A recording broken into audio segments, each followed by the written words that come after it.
Good morning, Babushka. Good morning, Tombo.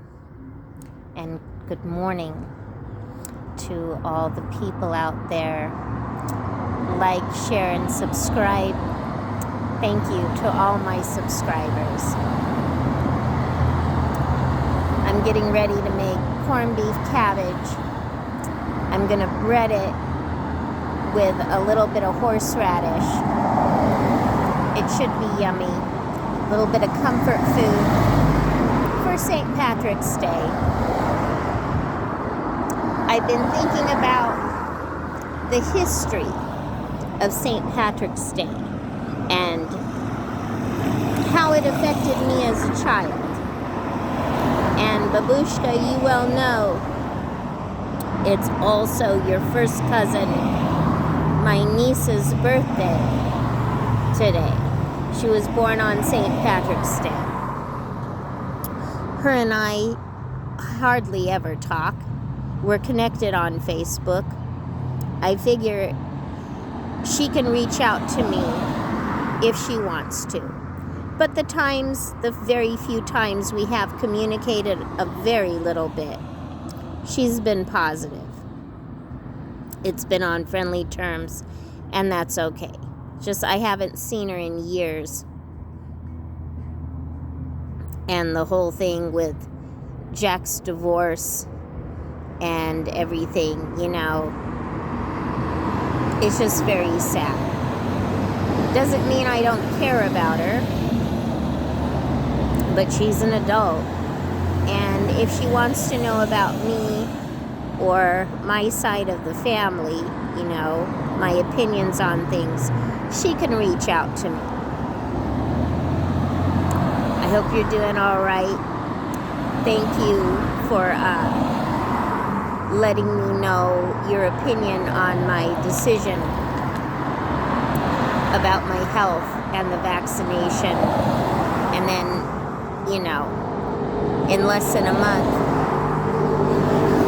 I'm going to be taking care of Francis, after his surgery. That's a major thing. Really important. But enough of that. Let's talk about St. Patrick's Day. There's a lot of history behind it, and I'll give some snippets here. I used to love St. Patrick's Day. Isn't that cute? I used to love the concept of the pot of gold at the end of the rainbow. Isn't this clever? But I don't see any gold in this pot, do you? No. I see a big rock. Yeah. Let's talk about a little bit about the history of the Irish. Now, your family, your relatives on the Williamson side used to try and affiliate that their family background, that they had roots with Irish heritage. Even though that ancestor did come from Ireland, he was originally from Scotland. But he did marry an Irish woman. And that relative, well, she wasn't Irish Catholic, she was Irish Protestant, but she converted to Catholicism. But relatives would always try and tie themselves to Irish Catholic roots. I don't know. Growing up, it just seemed like a silly matter. And your grandfather John would always correct them, because they would romanticize things and glorify things. And it was kind of a hoot when your grandfather John's great Aunt Mary, who was a nun, she was a wonderful, wonderful lady. She lived to be 101. And sometimes we'd go to her retirement place, a special kind of convent for nuns in Portland, Oregon. We would visit her every year on her birthday. Well, not every year, but most years. And a lot of the other relatives. It kind of became like a family gathering situation. Very fancy, fine china, tea and cake, even though she was old and wheelchair bound. She was one of the few of my relatives who actually would remember who I was and remember my name. I don't know. And she'd always be positive when she would talk to me. I thought that was kind of cool and kind of weird and different, because the nuns at parochial school, totally different situation there. But yeah, that nun, okay, Sister Mary, went with a cousin of hers, another cousin of the Williamson side.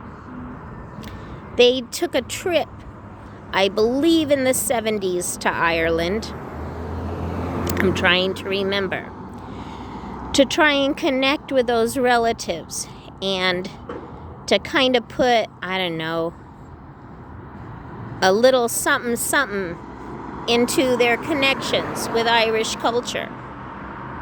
Apparently, when they got there, the relatives over there turned their noses up at them and looked at them like they were snobs, just trying to glorify, when they didn't really know any of those relatives in Ireland at all, and kind of sent them away a little empty-handed and a little embarrassed, you know, just kind of they came back to the United States with their tails tucked between their legs, so to speak.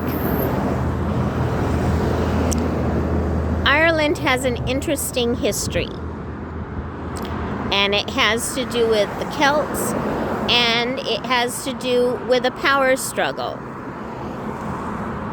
They always have this facade about, you know, the Irish being lucky. I don't know, man. Maybe so in some situations, but I don't know. They say Irish oppression goes back about 500 years or so. In my opinion, and I could be wrong, and I still have a lot to learn, I think it goes way, way back before that, to the times of ancient Rome. That island has always had clashes with other cultures, and cultures that were part of a ruling class system, trying to take them over, trying to take over their land and their people, to enslave them in various ways for various reasons, and usually for power. They developed at a different scale than other European cultures, like the Romans and the Greeks and the Phoenicians. And there was more than one group of Celtics. You know, their development of tools and weapons, they developed at a different rate. And it clashed with other groups, okay? And they had certain old school traditions that go back to prehistory. You'll find traces of that with the Maori or Aboriginal tribes, certain South American tribes, African tribes, Native American tribes, you know, and places in Asia and India too that are more traditional. But in Ireland to this day, okay, they have certain traces with their laws that go way, way back with that mode of production that have to do with a priority that value women, children, elderly, and the disabled. And that's old school, okay? And that's a good thing, because in that way, it also values the men too. So yeah, going back, if you think about it, with the Catholic Church, okay, around the 5th century, actually before the 5th century, way before St. Patrick, and the history behind St. Patrick, that's all sugar-coated and washed over and romanticized, kind of like Santa Claus. But it goes way back before the 5th century, around 400 AD or so, actually before that. There was a struggle between the leadership of the Catholic Church in Rome and then leadership of men trying to establish a foothold in Ireland. Some who had Celtic roots and some who had roots from Gaul, believe it or not. And there was a power struggle of where the stronghold would be in the leadership, and Rome won. So then you have other clashes. You know, leaders of feudal groups with conflicts and fights over power. And it has, like I said, so much in its history. And the people on a whole fighting over brutal oppression. Okay? I had no idea about this stuff. On my trip to Mexico a little over 10 years ago with my ex from England, we rendezvoused with his mom. She actually came from Scotland because she had recently remarried at that time. And with Maz's sister and her partner, who was from Ireland. Great guy, jazz musician, played the saxophone. And he did work all over Europe in various factories, you know, places where he could get work, including Poland, which he told me about. But I had no idea about certain parts of Ireland's history. And him and I had some really good conversations, and he corrected me, and he enlightened me. Like, for example, I had no idea about how the people in Ireland were persecuted under Oliver Cromwell, you know, in the 1700s. Had to do with something called the penal laws. You know, I don't know, with religion and stuff. I read an article today that still, to this day, the Catholic Church still doesn't recognize gay marriage. And who knows how that's going to develop and evolve. But Ireland has now finally legalized gay marriage, actually for quite a while now. And it's been a struggle for women, you know, over the years, over many years, to have the right over the decisions they make with their bodies. And that has to do with birth control and the right to abortion. You know, even with traces of ordinances and things that help protect the women the children, the elders, and the disabled.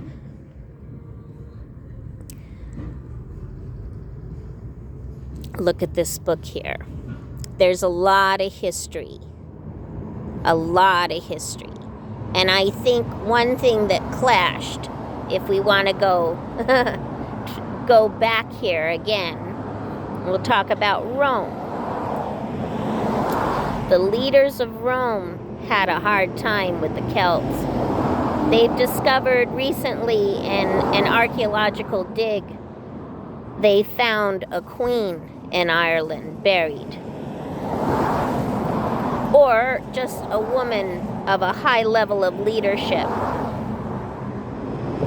They've also found roads underneath what were Roman roads that were actually built by the Celts, you know, with evidence of trading as far as northern Africa. Imagine that. And they're still discovering things. Going back on religion, Karl Marx and his famous quote, okay?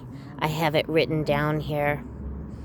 He once said, "Religion is the sigh of the oppressed creature, the heart of the heartless world, and the soul of the soulless conditions.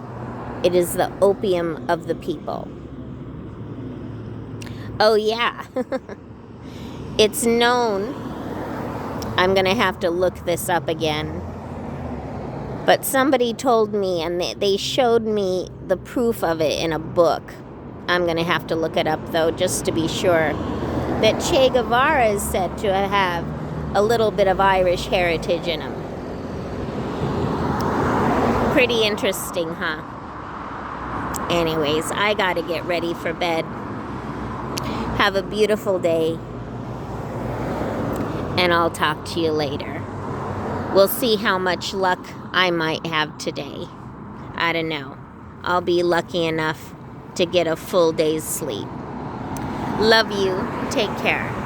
Bye.